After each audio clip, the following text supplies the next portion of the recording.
Hello, this is Filce at Pilates Birmingham. We're going to have a look at the cervical retraction exercise, otherwise known as the neck retraction exercise. It's a great exercise if you tend to get a forward head position, particularly if you're looking at a phone a lot all day or working on a computer. It's also a great exercise if you do get general aches and pains in the neck. If you have pains in the neck that tend to run down the arm, either arm or both arms, and you get numbness, tingling in the fingers, then make sure you go and see a consultant. This could be caused by a trapped nerve in the neck.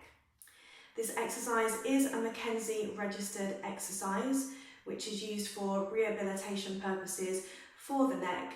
But do always make sure that you keep yourself safe and don't try any new exercises that you haven't been recommended to do personally. So let's just have a look at the posture itself. I'll show you from the side. We want to be in a neutral spine position. So we don't want a big arch in the back and we don't want to be tucking under too much. So we're in a natural curve in the spine. Our shoulders are drawing back and down, and we want to try and bring our ear in line with the shoulder. So often if you've got that forward head position, you'll find the shoulders start to creep forwards and the head starts to hang forwards. The worst thing you can do when you're in this position is to correct it by trying to bring the head back, because we just increase that C-shaped curve in the neck, which basically makes the problem even worse. What we want to do is increase the space in between the vertebrae.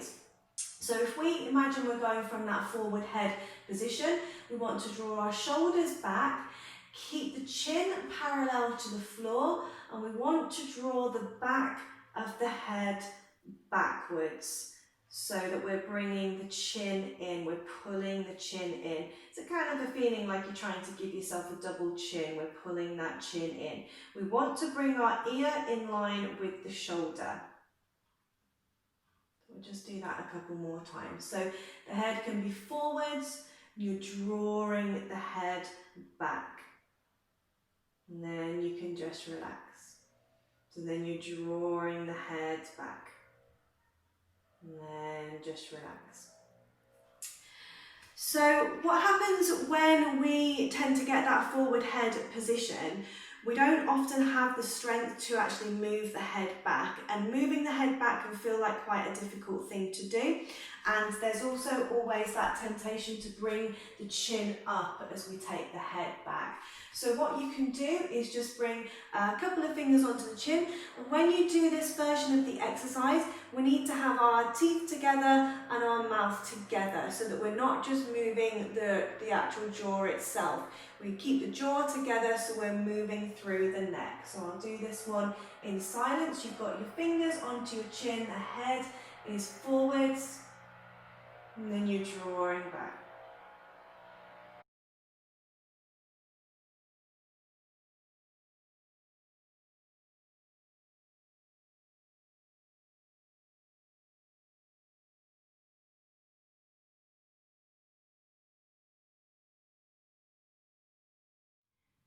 So as with any new exercise, you might find that you don't have the muscle incorporation to do the exercise straight away, and it might feel really difficult to actually get that pull back on the head.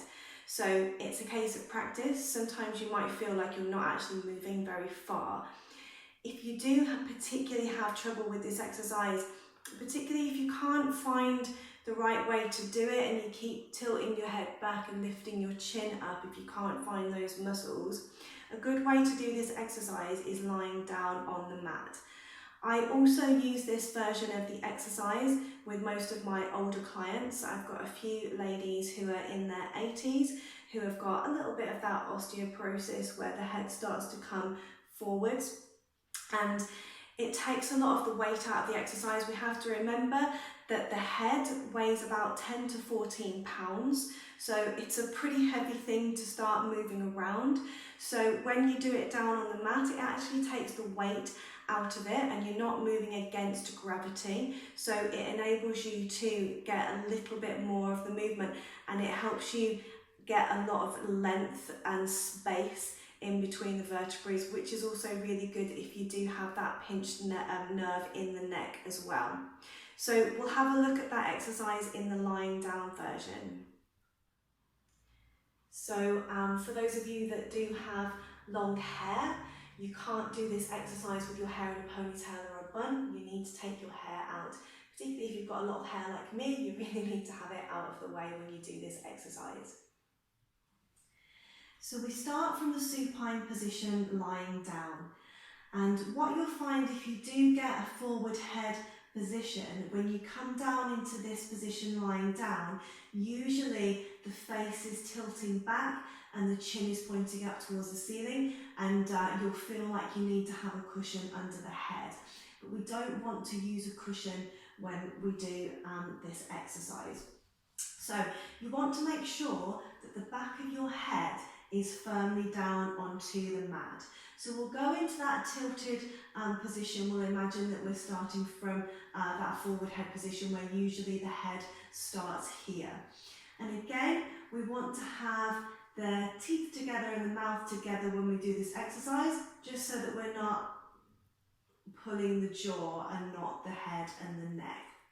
And we're just going to do that same thing, pulling the chin down towards the chest. We want to make sure that we keep the back of the head on the mat, and I'll do a not so good version of this in a minute so we can see what I mean. So the back of the head is in contact with the mat, teeth together, mouth together.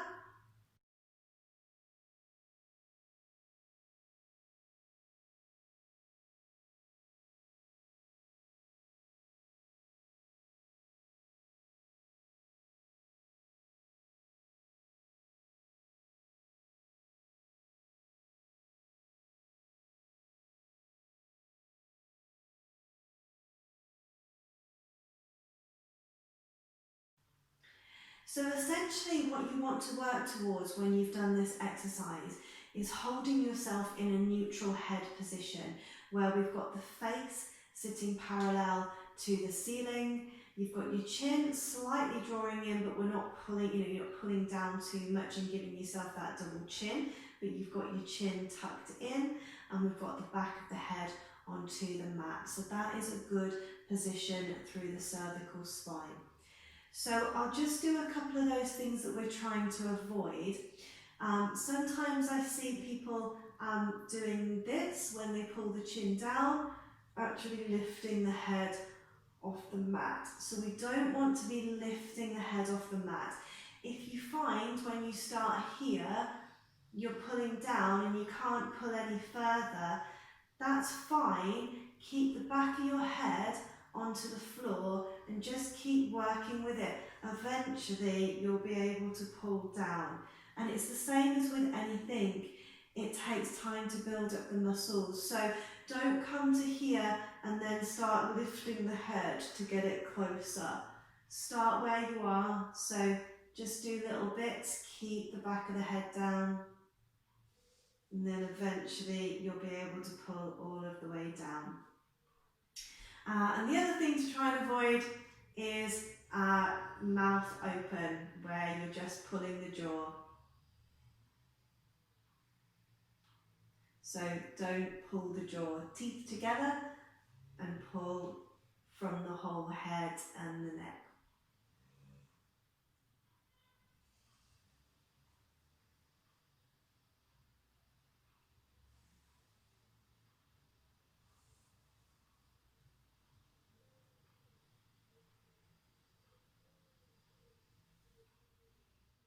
If you enjoyed the content in this video, you can click up here to see more of my videos, and you can click up here to subscribe.